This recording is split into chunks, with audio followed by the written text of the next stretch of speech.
Olá pessoal, meu nome é José Lasmar, eu sou médico veterinário, atuo na clínica de pequenos animais e estou aqui na Alvorada de segunda a sexta com Alvorada Estimação, 7 horas da manhã e 10 para 6 da tarde, e também com um programa de entrevistas pelo YouTube. Hoje nós convidamos o Dr. Luiz Cláudio Sofal, médico veterinário, formado na Universidade Federal de Minas, pós-graduado pela USP e dono proprietário da clínica Zoodonto, para falar para a gente sobre essa especialidade tão importante que é a medicina odontológica veterinária. Obrigado por ter aceito o convite, estar aqui com a gente. Eu que agradeço, é um prazer poder estar aqui e trocar essa ideia com você. Sofal, desde quando que existe a especialidade da odontologia veterinária? Bom, as especializações na veterinária são uma área recente, né? Nos Estados Unidos, a odontologia começou por volta dos anos 80 e no Brasil nos anos 90. Então, é uma área que tem cerca de 20 anos, né, para cá que começou essa parte da odontologia veterinária. Já tem 20 anos que a veterinária trabalha com essa especialização. Sim, sim. A nossa clínica foi a segunda do Brasil e a primeira de Minas Gerais, né? E nós temos 27 anos praticando a área aí. Passou tempo. O tempo voa. O que são as maiores ocorrências da especialidade, né? A gente vai fatalmente comparar com a odontologia humana, né? Mas quais são as maiores ocorrências? O que mais trabalha um veterinário dentro da odontologia? Bom, Lasmar, realmente a gente sempre pensa em dentista, né? A gente já pensa em humano, a gente já pensa em cárie, né? Restauração, ortodontia. Realmente, nós fazemos todas as áreas hoje, né? Mas a odontologia veterinária, cerca de 60% a 70% da casuística é periodontia. O grande problema do cão e do gato é a formação do cálculo dentário, o tártaro.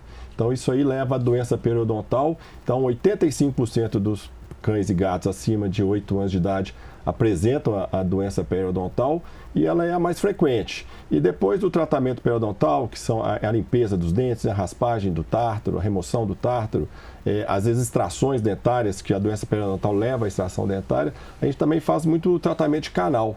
Canal? É muito comum o cão fraturar dente. Cárie não, né? E cárie é muito raro no cão e no gato, porque eles têm um pH mais alcalino, então eles têm menos cárie. Em compensação, eles precipitam muito mais os minerais da saliva, então eles têm mais tártaro e mais doença periodontal que o ser humano. E o ser humano já tem mais cárie por causa do pH que é mais ácido. Interessante. E humano, o tratamento de canal, geralmente a causa é a cárie, né? Que chega na polpa dentária e tem que fazer o tratamento de canal. E no cão? Já em cão são fraturas. Geralmente atropelamentos, brigas, quedas, são os mais comuns. E principalmente os caninos, né? Que são bastante avantajados ali, é muito comum fraturar o canino. Muito bem. Só falando então dessa maior ocorrência que é o tártaro, qual é a causa do tártaro? Bom, então, como eu disse, o fato... E que é o tártaro também, né? O que é o tártaro? O que é o tártaro? O que causa tártaro? Bom, primeiramente a gente tem a formação do biofilme, né? A película de bactérias sobre os dentes, né? A coroa dos dentes. E ali, esse biofilme ele vai mineralizando. Então, minerais que vêm da saliva, dos restos alimentares, das bactérias, acaba formando um cálculo, né? Uma pedra mesmo, né? Um cálculo dentário, que a gente chama de tártaro. E o grande problema do tártaro, que depois que ele forma na coroa, ele começa a progredir entre a gengiva e o dente e destrói o osso ao redor da raiz. Então o pessoal às vezes fala, o cachorro está com os dentes podres. Não, o dente está bom. O que está ruim é o periodonto, o osso ao redor do dente. Então esse é o grande problema do cão e do gato. É a perda óssea ao redor do dente, que aí o dente fica com mobilidade, né? O dente fica bambo e consequentemente, tem a perda dentária. Então, quer dizer que essa mistura de saliva, bactéria, alimento, leva a essa formação que faz a perda do dente. Sim. Existe, o pessoal fala muito, eu não dou comida para o meu cachorro e o meu cachorro tem muito tártaro. Existe alguma coisa a ver com alimentação a causa do tártaro? Bom, inicialmente a gente suspeitou isso, né? As próprias fábricas de rações tinham esse apelo, né? Que a comida caseira causava tártaro, a ração não. Mas depois, com o tempo, a gente foi observando que não tem muita diferença. E, inclusive, teve um trabalho em Dresden, na Alemanha, onde eles pegaram 120 poodles e dividiram em 3 grupos. Um grupo comia ração abrasiva, rica em proteína, outro grupo ração abrasiva, rica em carboidrato, e um terceiro grupo comida macia caseira. E aí a conclusão dos autores não há correlação entre dieta e incidência de doença periodontal. Então a gente nota mesmo que até criadores, por exemplo, que o cachorro só come ração, chega lá para a clínica assim e já está muito tártaro mesmo. Então, bom, então, ótima gancho aí. Não teve jeito, está com tártaro. O que eu faço então? Bom, existe aqueles remedinhos na internet que a gente vê que pinga o remedinho na internet, gente. Cuidado com essas propagandas enganosas, viu? Não existe tratamento milagroso para tártaro. Vocês vão escutar agora de um especialista. Meu cachorro está com tártaro, o que eu tenho para fazer agora? Bom, primeiro como evitar. Não é muito fácil de evitar, né? Porque principalmente tem raças que são muito mais propensas, como Yorkshire, Maltês, Pinscher, Poodle. Essas raças são muito propensas à formação de cálculo. As raças maiores, quanto mais próximo do lobo, menos problemas dentários, né? Então as raças que são mais artificiais, igual Shih Tzu, né? Os braquicefálicos, Pugs, tem mais ocorrência, tem mais problemas dentários. Bom, existe formas de prevenções como a escovação dentária, né? Isso aí ajuda, mas é muito difícil o tutor ter paciência e eficiência para fazer uma escovação bem feita. Lembrando que a gente tem que usar a pasta dentária própria para cão, porque a humana tem sabão para formar espuma e flúor. Isso é muito importante, hein? E o cão ingere. Então, existem as pastas próprias para cães, tem sabor de carne, né? Então, facilita a escovação. Existem produtos de mastigação também, onde eles vão mastigar e vão raspar o dente, ajuda a prevenir também. Existem líquidos que a gente coloca na água também, que previne, né? Com substâncias que dificultam a bactéria, a formação da bactéria na boca, né? Mas a forma mais eficiente é a limpeza periódica com o veterinário. Isso aí não é a melhor forma, para prevenir, né, a perda dentária, o animal ter saúde oral durante toda a vida, ele precisa de fazer uma limpeza dentária periódica. Preventiva. O cão começa a trocar de dente, ele começa a formar os dentes com 4 semanas, o cão e o gato. 4 semanas de vida começa a formar os dentes de leite. Depois, com 4 meses, muda a dentária. Igual nós, eles também têm dente de leite e trocam esses dentes, né? Então, depois que trocou de dente com 6 meses de idade, aí lá para volta de 1 ano, 1 ano e meio, já é bom já pensar em fazer uma limpeza, porque você já tem lá 6 meses, 1 ano do dente começando a formar tártaro, né? Cálculo dentário. E aí depois dessa primeira limpeza, né, por volta de 1 ano a 2 anos, aí é sempre bom fazer uma limpeza periódica, geralmente anual. Tem cães que precisam até de mais vezes que anual, mas a média aí seria uma limpeza anual para o animal ter todos os dentes toda a vida. Quando eu não faço essa limpeza anual, chego no veterinário com uma condição já bem precária, a boca com bastante cálculo dentário, então fatalmente vai, como você disse, uma das consequências do tártaro é perder o dente, né? É perda dentária. É comum o tutor perguntar, mas como que o meu cachorro vai fazer sem os dentes? Né? Que resposta a gente... Isso aí é uma dúvida constante que eu recebo lá na nossa clínica. A gente atende lá uma média de 100, 150 pacientes por mês, né? E é muito comum, né, nessa frequência a gente ter que fazer extrações dentárias, porque a partir do momento que você já tem uma exposição de raiz... Não fez preventivamente, bambo, é muito comum mesmo extrair. E os tutores perguntam, mas como ele vai comer, né, perdendo os dentes? O cão, hoje, ele não precisa tanto dos dentes, porque os dentes são importantes para caça. O cão não está caçando mais, né, só come ração. Então, os dentes, e eles, se vocês forem observar, o cão não mastiga muito, não é igual a gente que tem os dentes assim para prensar o alimento. Os dentes deles são cisalha, é uma tesoura, né? Só para cortar, né? E engolir. Olha que interessante, gente. Porque na natureza eles têm que comer rapidinho, porque a disputa é grande. Então eles já foram adaptados a comer, dar só uma mordida e engolir. Então a velocidade está nisso. Na natureza tem que comer rápido porque tem gente disputando. O próprio bando, né? A própria matilha e também os concorrentes, né? E o estômago dele já está pronto para fazer essa digestão.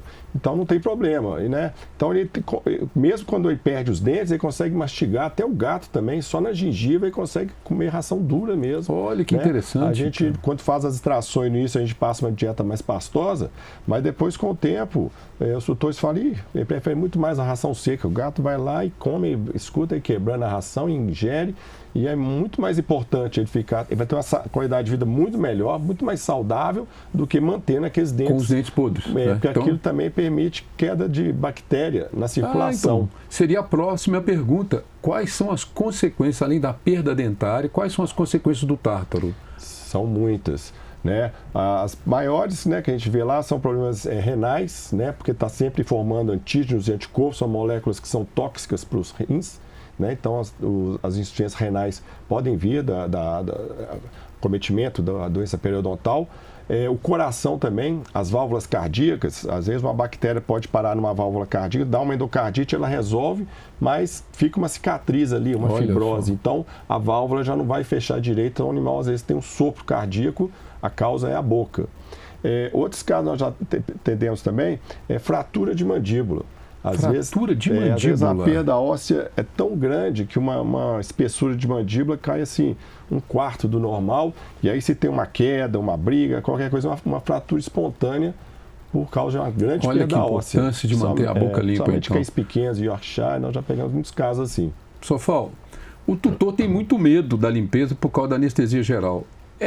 Procede isso? Ele tem que ter medo da anestesia, ele não tem que ter medo da anestesia, vale o risco, não vale o risco? Como é que funciona isso? Bom, em biologia, infelizmente, nada é 100%, né? Então, o risco realmente existe. Porém, hoje em dia, todos os processos avançaram bastante. Antigamente, a gente ia fazer uma limpeza de dente, né? Uma remoção de cálculo dentário, a gente usava curetas manuais. Então, aquilo ali levava 2 horas, 3 horas, muito mais tempo, né? Hoje nós temos o ultrassom, que já vai vibrando e removendo o tártaro, então a gente consegue diminuir esse tempo de tratamento. Outra coisa que melhoramos muito é a questão da própria anestesia, né? Os equipamentos usados na anestesia, os próprios fármacos usados na anestesia, hoje são muito mais modernos. Antigamente a gente usava anestesia injetável, que precisa de passar no fígado para ser metabolizada, depois no rim para ser eliminada, e hoje nós usamos anestesia inalatória, que ela entra e sai pelo pulmão.